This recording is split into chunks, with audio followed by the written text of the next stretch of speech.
Assalamualaikum warahmatullahi wabarakatuh. Perkenalkan, nama saya Sita Syarena Siregar. Di sini saya ingin menjelaskan tentang sistem hukum dan peradilan di Indonesia. Hukum merupakan aturan, tata tertib, dan kaidah hidup. Setiap orang atau ahli akan memberikan arti yang berkelainan sesuai dengan sudut pandang masing-masing yang akan menonjol segi-segi tertentu dari hukum. Hal ini sesuai dengan pendapat Van Appeldoorn bahwa definisi tentang hukum adalah sangat sulit untuk dibuat karena tidak mungkin untuk mengadakannya sesuai kenyataan.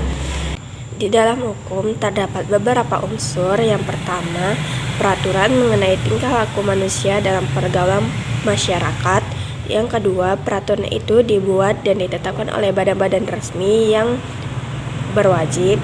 Yang ketiga, peraturan itu bersifat memaksa. Yang keempat, sanksi terhadap pelanggaran peraturan tersebut adalah tegas. Penggolongan hukum dapat digolongkan yang pertama berdasarkan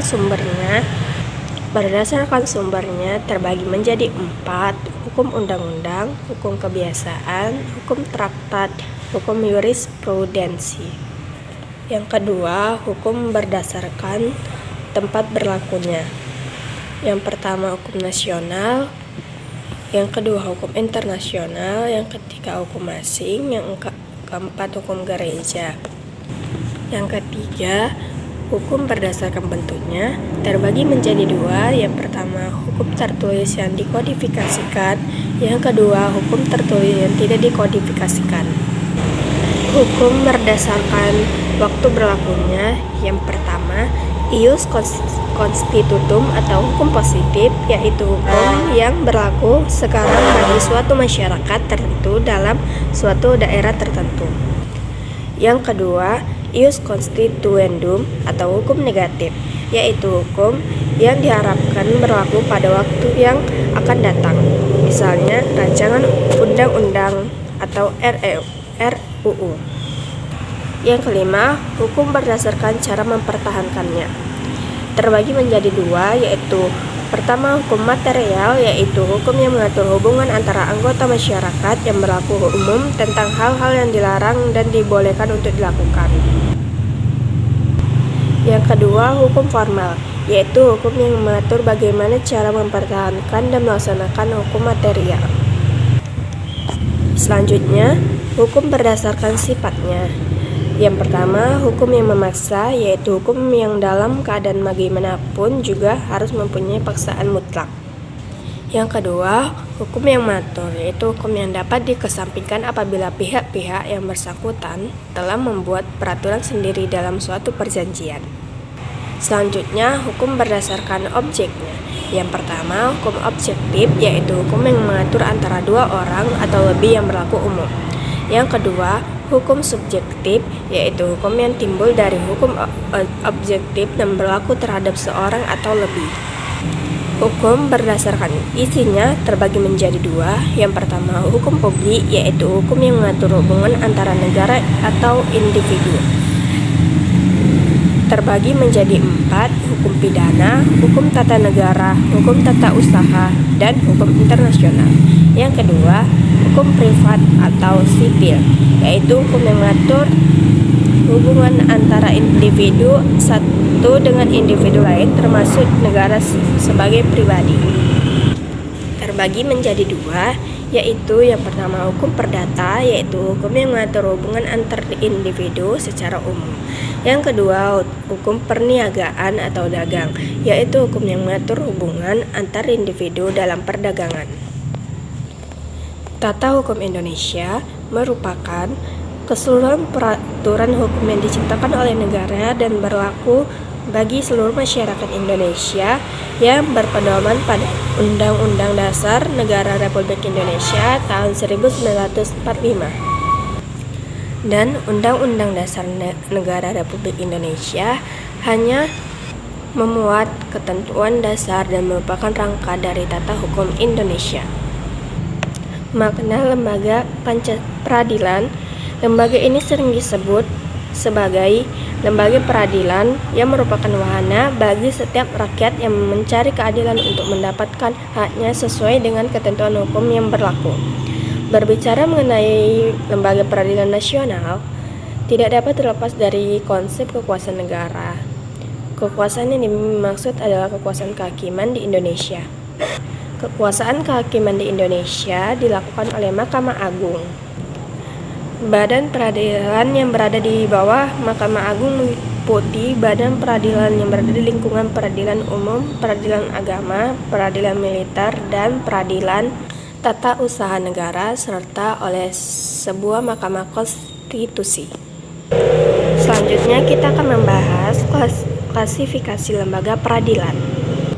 Dalam pasal 18 Undang-Undang RI Nomor 48 Tahun 2009 tentang kekuasaan kehakiman disebut bahwa kekuasaan kehakiman dilakukan oleh sebuah Mahkamah Agung dan badan peradilan yang berada di bawahnya dalam lingkungan peradilan umum, lingkungan peradilan agama, lingkungan peradilan militer, lingkungan peradilan tata usaha negara, dan oleh sebuah Mahkamah Agung. Mahkamah Konstitusi. Badan Peradilan Nasional dapat diklasifikasikan sebagai berikut. Yang pertama, lembaga peradilan di bawah Mahkamah Agung terbagi menjadi 4. Yang pertama, peradilan umum yang meliputi 1. Pengadilan negeri berkedudukan di ibu kota kabupaten atau kota. Yang kedua, pengadilan tinggi berkedudukan di ibu kota provinsi. Yang kedua, peradilan agama yang terdiri atas pertama, pengadilan agama yang berkedudukan di ibu kota kabupaten atau kota. Yang kedua, pengadilan tinggi agama yang berkedudukan di ibu kota provinsi. Yang ketiga, peradilan militer terdiri atas 4. Yang pertama, pengadilan militer. Yang kedua, pengadilan militer tinggi. Yang ketiga, pengadilan militer utama. Dan yang keempat, pengadilan militer pertempuran.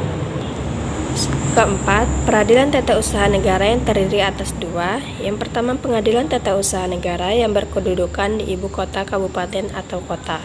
Yang kedua, pengadilan tinggi tata usaha negara yang berkedudukan di ibu kota provinsi. Selanjutnya, lembaga yang peradilan di bawah Mahkamah Konstitusi. Yang kompetensi sebuah lembaga peradilan ada sebagai berikut. Yang pertama, kompetensi relatif, yaitu kompetensi yang berkaitan dengan tugas dan wewenang untuk mengadili suatu perkara. Kedua, kompetensi absolut, yaitu kompetensi yang berkaitan dengan wilayah hukum atau wilayah tugas suatu badan peradilan. Perangkat dari lembaga-lembaga peradilan. Yang pertama, peradilan umum terdiri atas pengadilan negeri dan pengadilan tinggi. Yang kedua, peradilan agama terdiri atas pengadilan agama dan pengadilan tinggi agama. Yang ketiga, peradilan militer. Yang keempat, peradilan tata usaha negara terdiri atas 2. Yang pertama, pengadilan tata usaha negara. Yang kedua, pengadilan tinggi tata usaha negara. Selanjutnya, Mahkamah Konstitusi. Mahkamah Konstitusi merupakan perwujudan dari pasal 24C Undang-Undang Dasar Negara Republik Indonesia tahun 1945. Mahkamah Konstitusi terdiri dari 9 orang hakim konstitusi yang diajukan masing-masing 3 orang oleh DPR, Presiden, dan Mahkamah Agung, ditetapkan dengan keputusan Presiden. Masa jabatan hakim konstitusi adalah 5 tahun dan dapat dipilih kembali hanya untuk 1 kali masa jabatan. Ketua dan wakil ketua dipilih dari dan oleh hakim konstitusi untuk masa jabatan 3 tahun. Hakim konstitusi adalah penjabat negara. 5. Tingkatan lembaga peradilan terdiri atas 2. Peradilan tingkat pertama atau pengadilan negeri. Yang kedua, pengadilan tingkat kedua. Peran lembaga peradilan. Yang pertama, lingkungan peradilan umum. Yang kedua, lingkungan peradilan agama. Yang ketiga, lingkungan peradilan tata usaha negara. Yang keempat, lingkungan peradilan militer. Yang kelima, Mahkamah Konstitusi. Sekian penjelasan saya tentang sistem peradilan yang ada di Indonesia. Semoga bermanfaat. Terima kasih.